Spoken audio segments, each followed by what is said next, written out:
Good evening. It's Wendy Hernandez of Command the Courtroom. I'm a family law attorney in Phoenix. I'm also the creator of Command the Courtroom. Welcome to tonight's show. I want to introduce our special guest. Tonight we have Victoria Soul, and Victoria is a doctor of natural health, a certified meditation teacher, and of the Chopra Center. So, did the Chopra Center certify you, Victoria? Yes, that's right. Which is awesome. I don't know if any of you know Deepak Chopra, but I've read several of his books and he's just amazing. The grandfather of meditation and all kinds of things. So Victoria, I think, has actually met him. She's a certified QiGong therapist and was the owner of two thriving juice and vegan cafes for 10 years. And we're going to delve into thriving during divorce. And I don't want to forget to mention that Victoria has an awesome book, which she's going to talk more about during the live stream, Lifting the Layers to Vibrant Health. And she just recently sent it to me. I haven't had a chance to read it yet. So I wish I could have more to say about it, but I know it's good because I know Victoria. I know her personally. I know her attention to detail, and she's just an amazing human. Oh, So, Victoria knows firsthand the devastating effects that divorce can have on a person's physical and mental health. She's going to share her own divorce journey as well as her tips for detoxing your body, mind, and spirit to a more joyful life post marriage. Welcome, Victoria. Thanks for being here tonight. thank you, Wendy. It's such a privilege and an honor to be on your show with you. Oh, thank you. I feel the same about having you here. And also, you are far, far, far away on the East Coast. And I know that you're like 3 hours ahead. So it's late there. Usually you're in bed. So thank you for staying up past your bedtime to spend time with me and the viewers. No, my pleasure. So worth it. So, Victoria, so let's start off about talking about detoxification. And you have a new way of thinking about detoxification. So, I'm wondering if you can share with the viewers how that came to be and how you feel this can help somebody going through a divorce. Hmm. I I think I did my first detox maybe 30 years ago, and I would periodically detox back then. I think the first time I did it was with a juice fast. And what I would do, which is what most people do, is I would just follow a detox regimen for 3, 5, 7 days. And then I would go back to the diet that I was eating before. And I began to recognize that it seemed like a lot of effort for the little gain, because I did feel better after I did a detox, but I wanted it to be more lasting. I wanted to bring it into my lifestyle. So I started to think about it from a perspective of what can I eat that's detoxifying that I can sustain long term. And I mean, vegetables and, the plant based diet is really very detoxifying as long as you avoid the processed foods and some other things, which we'll talk about. But um, so and then I realized really my mind, I would still want to go back to my old habits fairly quickly because it felt like a lot of self-discipline and self-control. Um, so I just started looking at detoxification from a different perspective, like to bring it in as a detoxing my lifestyle approach so that I would change some habits, look at my environment, the things that I was doing, my relationships even. And I'm really glad that I did that. And that's the path that I took because I have really helped a lot of other people change their lives. I've changed my own drastically with that kind of mindset. And the program that I created online has really helped a lot of people too. So that's it in a nutshell. I mean, that's that I guess the best way to say it the way that I think about it differently is that I incorporate mind, body, and spirit, which is not, you can't really separate the three. You can eat a healthy diet, but what you think and how you feel and how you live really translates into your life too. You can't really separate the three. That's the truth. And I think so many people, when they think detox, myself included, and my husband too, because we've gone through detoxes in the past before I met you, and it's always just been about the body. Like we'd go on a juice fast. There's juice bars on every corner here in Phoenix, and we go to a juice bar and we'd buy 7 days worth of juices, and that's what we do, and that's detox. Yeah. Or that was for us. Yeah, it was for me too for a long time. And for the people that used to come to my juice bar, I saw them do it too. And I mean, there's nothing wrong with that. But I feel like if you're going to put in all that effort and change your life that way, it's a lot of self-discipline. Um, it's more beneficial for you health-wise to bring in the idea or the mindset of detoxing on a regular basis, incorporating things and letting go of things. Because really, I think of detoxification as letting go. And that's really what divorce is. Divorce is letting go. It's letting go of the future you thought you were going to have, and a person that's a primary person in your life, and maybe even time with your kids. There's a lot involved. That is a letting go, which is really, in my mindset, detoxification and letting go are synonymous. And that's why I think that detoxification is really helpful for people who are going through a divorce, because one, they need the extra nutrition that you can get with a plant-based detoxifying diet. And your body really needs all the help it can get as far as nourishment and healing, and stopping eating toxic foods that are hard for your body to digest, or interrupting your sleep, or digestion is really compromised, when you're in a high stress situation. So that's another reason I really think that detoxification is really important for someone who's going through such a high stress time. So, Victoria, a lot of people think, and myself included, there are times when I'm stressed out and I turn to food for comfort, like it's a stress reliever. And, there's times when I turn to food and I know that it's maybe not the best food for me. It could be like sweets, like a cupcake's like, oh, that would really help me feel better. Or for some people, it might be a glass of wine or beer. Like, how does that play into it? Because so many people do turn to food during stressful times of work or during divorce situations or child custody disputes. What are your thoughts on that? Absolutely, I agree. Food is comfort. We learned that when we were an infant. So and I think that's the main reason to consider trying a detox, because when you're turning to food for comfort, you're not giving yourself a chance to feel what you need to feel to process it. And I know right now there's so much on social media. People are talking about, feel your feelings and let them move through you. And that is really important for us to do. I think we've been so used to stuffing or avoiding how we really feel, not wanting to feel the negative feelings. And who would? I mean, it's terrible to feel the negative feelings, but there's a consequence to not feeling the negative feelings. And you do get into habits that really aren't healthy for you, trying to avoid feeling those feelings. So that's really, you're right on board with the idea of detoxing, helping that very thing. If you're turning to food for comfort, it's really a great thing to just pause and recognize that your body wants something. It doesn't necessarily need what's really going on. What's really going on there? Do you feel sad, or do you feel hurt, or those kinds of things? So, so say for somebody like me, I'm not going through a divorce, but I have a high stress job. And, during those times of stress when I would tend to turn to food, what would you suggest that I do, or that somebody going through a divorce do? Like in that moment where it's like, I can't handle it and I need an ice cream cone or sundae or whatever. Like how can we change that, shift that, and choose a more healthy pattern? Yeah, exactly. That's why I think that when someone's willing to step on to do a detox, you're willing to say, okay, for 7 days, I'm not going to do that thing. I'm going to do this. And you have a plan and you're going to stick to it.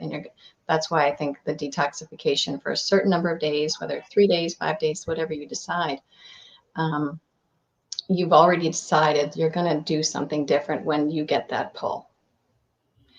So when you get the pull and you've started it, you get into a habit of, instead of just moving toward it, questioning, going inside your body, which is, I can't speak to that enough, and how important that is when you're in a high stress. I mean, when you're doing outward activity, working, running around, or going through a divorce, or getting triggered by someone who is angry at you, or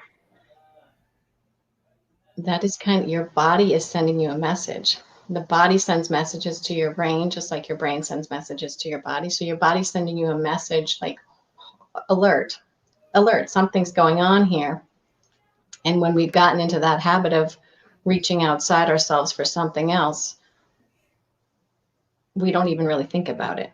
So I think the pause in and of itself is the first step, is to just pause and notice, what am I doing? What is this feeling? What am I feeling? Where do I feel it? Do I really need that? Just to go inside and question yourself to make that change. It's kind of like you bumped up against your boundary, and you're either going to move beyond it or you're going to stay the same. Mm-hmm. And every time you just reach for that thing that makes you feel better, you're staying the same. So if you can bring in some awareness into your body, which is so important, to just bring that awareness in and get more used to how you feel inside, recognizing when you're being pulled to do some old habit that's going to comfort you in some way, then you can go beyond, which is transformation. That's why I talk about detox is really a call to transformation, because you're willing to do a little work. Thank you for that. So when people are going through really difficult stuff, they've lost their partner, they're going through divorce, they're afraid of losing their kids, they're going through court, the attorney's fees are piling up, and it's painful to be in the moment. In some cases, people feel alone. In a lot of cases, people feel alone.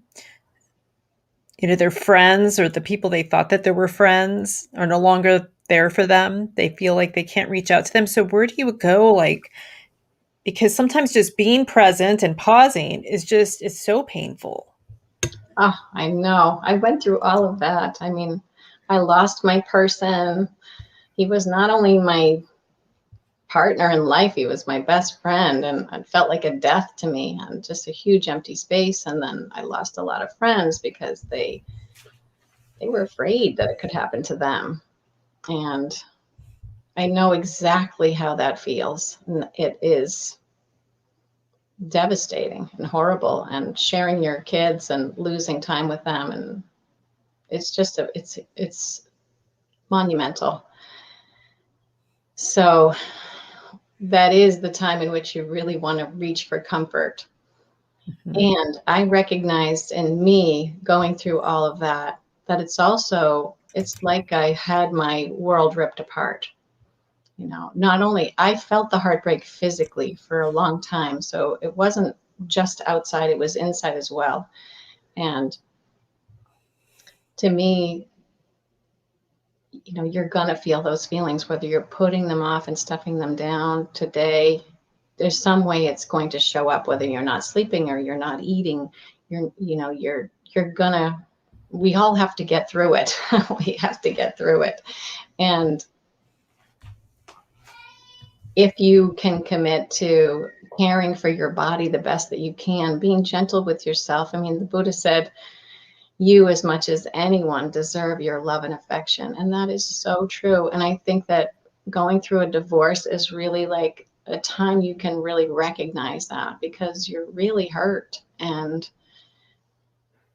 it feels like your whole world changed. Like you lost the third leg of your stool, and you have to learn how to stand on those two legs. It's a whole learning how to live in a different way. So I guess I hope I answered your question, but I know from experience and watching other people that a lot of people, they just don't eat. They don't have the appetite to eat anymore because it's so hard, at least for the first several months. Um, and they lose a lot of weight or they can't sleep.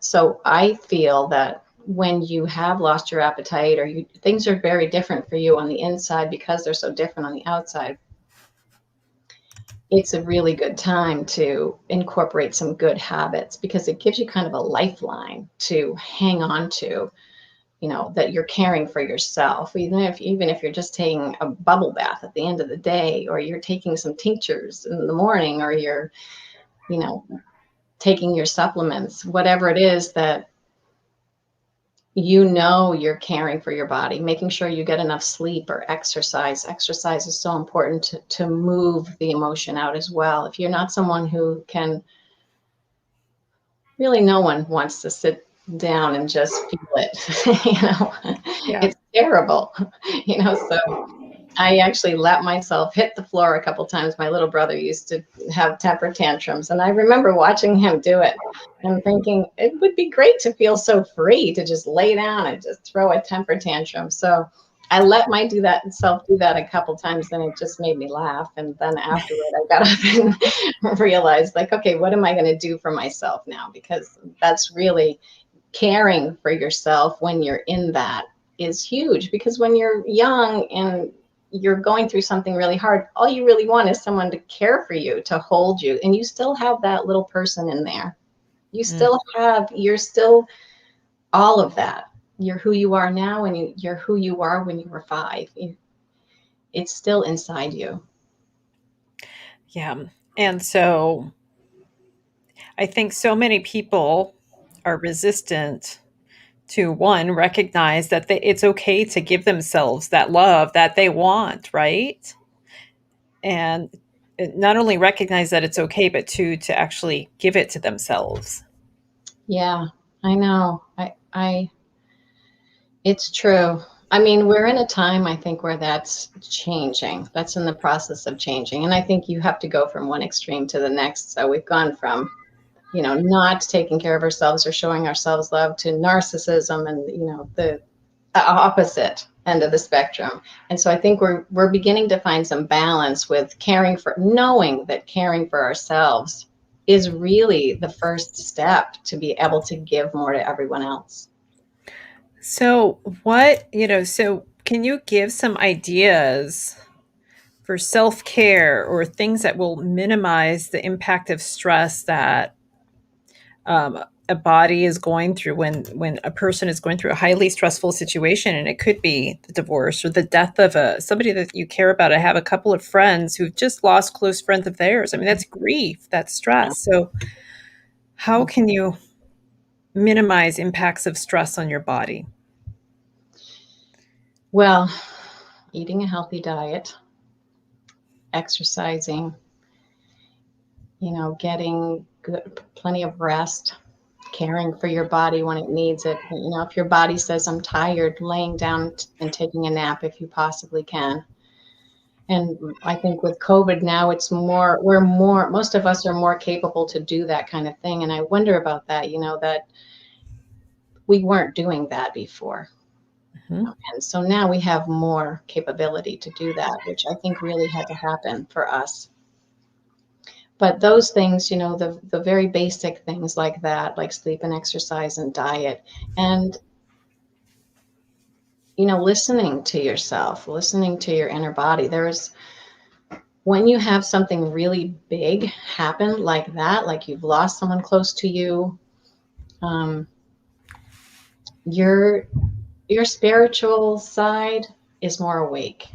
You're Mhm. more connected to it. You can feel it because you recognize that everything's changing, and you're going to things are going to end. It's just the way that it is. We're not all going to live forever, and relationships don't necessarily last forever. If you don't get a divorce or lose them that way, one of you will pass away. So it the spirit world or your spirit side really gets more open when something like this happens, and paying attention to that and listening to your own intuition is really where we are as for a collective consciousness right now, to pay attention to the little messages that say, I probably don't want to do that, or this is what I want to do, or I need to do this, or, and then taking action on them, is really, when you've had something major traumatic happen to you, you're more likely to listen and do those things, I think. Or you could be more likely to move to distraction too. You've got the two, but they're more extreme at that point. Mm-hmm. Many years ago, I went through heartbreak. It was a devastating heartbreak for me, and I was looking for answers and messages. I had so many questions, and one of the things that came up for me a lot was, "Is that a message? Was that a message? Is that me just making stuff up?" You know, do you have any thoughts or words of wisdom, when somebody is looking for answers and they are, instead of looking outwards, looking to Facebook or social media, and they're trying to look within? Do you have guidance as far as what they can listen to or how they know it's guidance or intuition or divine? Mm-hmm. One of the things I think that's really a good question to ask yourself, if you want some guidance or you want to tap into your intuition, is, what would my higher self say? What would the part of me that I could go to as my guide would say? Because we all have that. We have so many variations of that, the higher self. And so when you say, what would my higher self say? There's also, when you pay attention to certain times of day, like for me, I get my best intuition first thing as I'm waking up in the morning or in the shower. Some people get it when they're driving in the car or singing or just before bed, or I've even had it happen in the middle of the night just once or twice. That was like, wow, I got to get up and write that down because it was really, really valuable. But listening to your intuition, I think, during a divorce and tapping into that part of you is, for me, it's had so many blessings. One morning I woke up and I thought, I need to go to the bank. And I didn't really have to go to the bank, but I went to the bank just because I was following it. And something caused me to just go over and talk to the woman that handles our business stuff at the bank. And she told me that my husband was trying to get my name off the accounts, and she had taken my name off the accounts. And she said, she showed me the piece of paper that he'd used. And I was like, no, this isn't legal. You can't do that. And she said, I wondered about that. But she was ready to do it, which was so interesting. And I walked out of there like, I had no idea that he had done that. But listening to my intuition brought me there. Yeah. There were several things like that have happened to me. And for me, it is as I'm just waking up, those big ones that really come in and have, like I was told to go to the office. There's just been several things like that. And I think the more you practice getting in touch with that side of you, with your intuition, and you're open to taking action like you're told to, the more it happens that it's authentic and real. And you know when it's true and when it isn't. There's no denying it. So the more you do it, the better you get at it. Is that what you're saying? Yeah, absolutely. The more you know what's really intuition and what's maybe something else you'd want or desire, that you're not really, that's how you can decipher what's your intuition and what's maybe more of a desire. Um, so one thing, I've been doing this little program with Marianne Williamson on the Course in Miracles since the year began. And I'm looking for one of the little um, chapters of the book talks about being quiet and what can come from being quiet. And I can't find it, but I know for me, like, oh, there it is. In quiet, I received God's word today. Mm. For me, I go out and exercise and I have my headphones in, or I'm talking on the phone, or, it's like there's almost no time in my day where there's not some noise or something happening. So, does the intuition come more easily when there's quiet? Do you have thoughts on that? I think so, absolutely. Yeah. Because, if it's quiet, you're more likely to pay attention inward. And that's really when it comes, when you're paying attention inward, when you're paying attention, when you're not doing anything and you're just, I like to just sit and contemplate and just sit, not meditate, not read, not listen to music. I love to sit and listen to music too, but sometimes just sitting, thinking about something that I need to work out is it's pleasant. It's a nice thing to do. Make a nice cup of tea and just sit there and relax and hold your tea. Yeah, I think that's a hard thing for a lot of people to do in today's just world culture where there's just always something available to us. And I say that for myself. Like, I need to sit without noise, like Tenacious Warrior says. I mean, I think there's value in that, and I'm missing out probably on a lot by not. Mm. I think if you can turn it into a really enjoyable, special experience for yourself, you'll be more likely to do it. Like, say,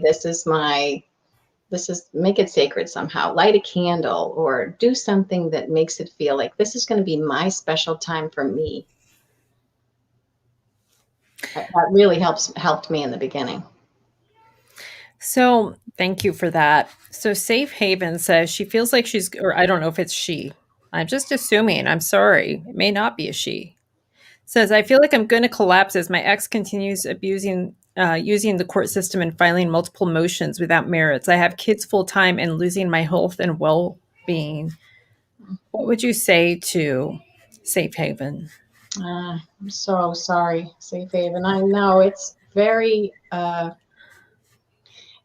hard when you get that court document or the email from the opposing counsel, and it's a hit. It's a hit to your body. You feel it physically. That it's like trauma all over again. And one of the things that I did that really helped me was, like, literally my husband's attorney would send it on Friday afternoon. Every Friday afternoon at 3 o'clock, he would send a message that was hurtful. I mean, it made me look like a bad person. It tried to paint a picture of me that just wasn't true or real, and I felt offended. So I stopped opening those emails. I decided that, look, if I'm going to read any of that, it's going to be with my attorney. And if you don't have an attorney, Safe Haven, um,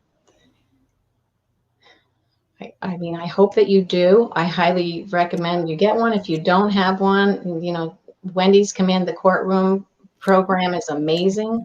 Thank And you, Victoria. I wish that I would have had that when I was going through my first divorce. I'm on my second divorce now, which I never imagined that would happen. But I think saying, look, here's my boundary. I'm going to work on keeping my well-being and my health. And I'm not going to open those emails or those documents except for on a particular time with someone there with me who's going to help me get through it. Because if you're just taking it and trying to work it out as they come, it's like you're just getting sucker punched here and there. And you're right, it's horrible for your well-being. I hope that helps. Yeah, it's hard. I know it's really difficult. It's not everybody can afford an attorney. Safe Haven says they can't afford one. And I would say, in addition to caring for your mind, body, and health, like Victoria is suggesting, you have to study Safe Haven. And I know that you are studying because you're here on this channel, which means you've probably watched some of the videos and you just got to get as educated as you can. Um, because it is like getting hit by a bus, especially if you don't know the law and you have no idea about it. But I'm also very sorry that you're going through that. Um, so Victoria, what about supplementation during this stressful time? And I want to share something. Like, about 18 months ago, I was feeling pretty bad, like getting head fog, no energy, not able to sleep, just not, and obviously in a good physical space. Like I was starting to think, there was something seriously wrong. And so a friend recommended a naturopath, and I went to the naturopath. She took blood, and there were a lot of areas where my body was lacking nutrients. And she started me on supplements, and she takes my blood every 6 months. And I can tell you now, I feel like a different person. I mean, and there's a lot of factors involved with that, but I feel like the supplements have been helpful. What are your thoughts on supplements? Absolutely. Supplements can be so helpful. And I think getting your blood tested is amazing. If you can do that, if that's something you have the resources to do, that's really the best way to do it, because you don't necessarily want to take supplements without knowing that you need them. Mm-hmm. But there are a few supplements you can take if you haven't gotten your blood tested, or you don't want to go into the doctor's offices right now with COVID and all of that. So, vitamin C is harmless, and it's really great for boosting your immune system, and it helps with detoxing stress as well. So I would recommend, you taking 1,000 milligrams a couple of times a day. Ashwagandha is really good for Mm. stress and your adrenals, and it's amazing, and it adapts really. It's called an adaptogen, so it adapts to what you need, which I think is, not anything I understand scientifically, but I like the sound of it. Yeah. Yeah, and some other ones might be like drinking herbal teas. I'm all about the whole foods approach to as much as you can. And herbal teas like chamomile are really good for calming and soothing, or mint is also great for that. Lavender, rose, and changing your, if you are anxious or you're going through a lot of trauma and you tend to drink coffee, I would avoid the coffee as much as you can. And if you're really used to that boost in the morning and you don't want to give up the cup of coffee because it's soothing, then maybe you could switch to some green tea, which would be a lot better on your adrenals. And at the same time, you're fighting antioxidants. Some other things are blue-green algae, which it's alkaline. So when you're going through a lot of stress, your body makes more acid. It's more of an acidic environment. And so, getting as much greens as you can, or some green foods like blue-green algae, chlorella, spirulina, that kind of thing, that's very good to do. If you're not sleeping, I went down that road myself. I used to sleep 8 hours solid. I'd go to bed at 10, wake up at 6, go to bed at 9, wake up at 5. Like, it was just a 8 hour solid person. But then the way everything unfolded for me during this, I was awake in the middle of the night thinking about things I couldn't change in the middle of the night. And so I went down that road, and I learned, about some nerve tonics. There's a nerve tonic blend you can get at the health food store, and that has some oat seed, which you could just get oat seed. Oat seed is also really good for calming the nervous system, which is what you want to do when you can't sleep. And there's valerian. You could take valerian to help you sleep through the night if you wake up in the middle of the night. So Mm-hmm. another thing that, a lot of people are low in D and B12 just naturally, because we're inside a lot, and because the soil's been depleted. Like, I think 80% of people are low in B12 and they don't even know it. So Mm-hmm. whether you're a meat eater or not, you could stand to take some B12. I remember Victoria, it was about a year ago, and I was having difficulty sleeping, and you gave me a little recipe that included B12, D, and some other things. I can't remember what they were, but it's like within a week, my sleep had improved a lot. That's You know, great. you you told me take so many milligrams for 2 weeks or this long, and then go down to blah blah blah, and it did help. I don't remember what it was, but I continued to take the B12 and the D because of you. So, Good. do you know the name of that nerve tonic blend, or what would people ask for if they went to the health food store? It's actually called Nerve Tonic. And Ah, I can't remember who makes the one that I take, but if you just Googled Nerve Tonic, you're going to see some different solutions. And make sure you get the one that has oat seed in it, because that is really powerful. I've never heard of nerve tonic. And does it come in a dropper, or how does that Yeah, work? it's a tincture, like like a self heal kind of like just like that. And you just take, you know, I usually take a full dropper full of it before I go to bed. It really helps me to sleep.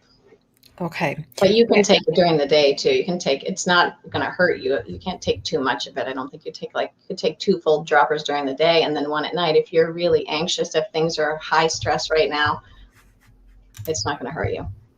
Okay. Do teas like chamomile before bed, are those helpful? Would you recommend those or?